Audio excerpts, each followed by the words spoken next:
மகளுடன் சேர்ந்து மீனா என்ன செய்திருக்காங்க பாருங்க.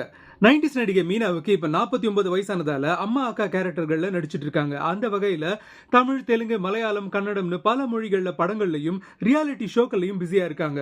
கணவர் வித்யாசாகர் மறைவுக்கு பிறகு வீட்டிலேயே முடங்கி போன அவங்கள சக நடிகர்கள் மற்றும் நடிகைகள் எஃபர்ட் போட்டு அந்த துக்கத்திலிருந்து மீட்டு கொண்டு வந்திருக்காங்க.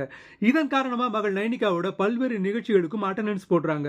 லேட்டஸ்டா மூக்குத்தி அம்மன் 2 படத்தோட படபூஜையில கலந்துகிட்டு ரசிகர்களை ஆச்சரியப்படுத்தினாங்க. அந்த வகையில திருஷ்யம் 3 படத்துல மோகன்லால், ஆன்ஷிபா ஹாசன், எஸ்தர் அனில் கூட மீனா மும்முரமா நடிச்சிட்டு இருக்காங்க. ஷூட்டிங்ல கிடைச்ச ஒரு சின்ன பிரேக்ல ரீல் மகளான எஸ்தர் அனில் கூட ஒரு ரீல்ஸ் பண்ணி வெளியிட்டு இருக்காங்க. கடந்த சில நாட்களா ட்ரெண்டிங்ல இருக்கிற ஹஸ்கி டான்ஸை தான் ரீக்ரியேட் பண்ணியிருக்காங்க மீனா மற்றும் எஸ்தர். இந்த வீடியோ பார்த்த ரசிகர்கள் பலருக்கு ஷேர் பண்ணி அதை வைரல் ஆக்குறாங்க. இந்த எஸ்தர் வேற யாரும் இல்ல மக்களே, பாபநாசம் படத்துல கமல்ஹாசனுக்கு இளைய மகளா நடிச்சவங்க தான். இப்ப மடன்னு ஹீரோயின் லெவலுக்கு வளர்ந்துட்டாங்க. அது சரி, மீனா மேடம் எப்ப உங்களோட ரியல் மகளோட நைனிகாவோட சேர்ந்து ரீல்ஸ் பண்ணி போடுவீங்கன்னு ஆர்வமா கேள்வி எழுப்புறாங்க ரசிகர்கள்.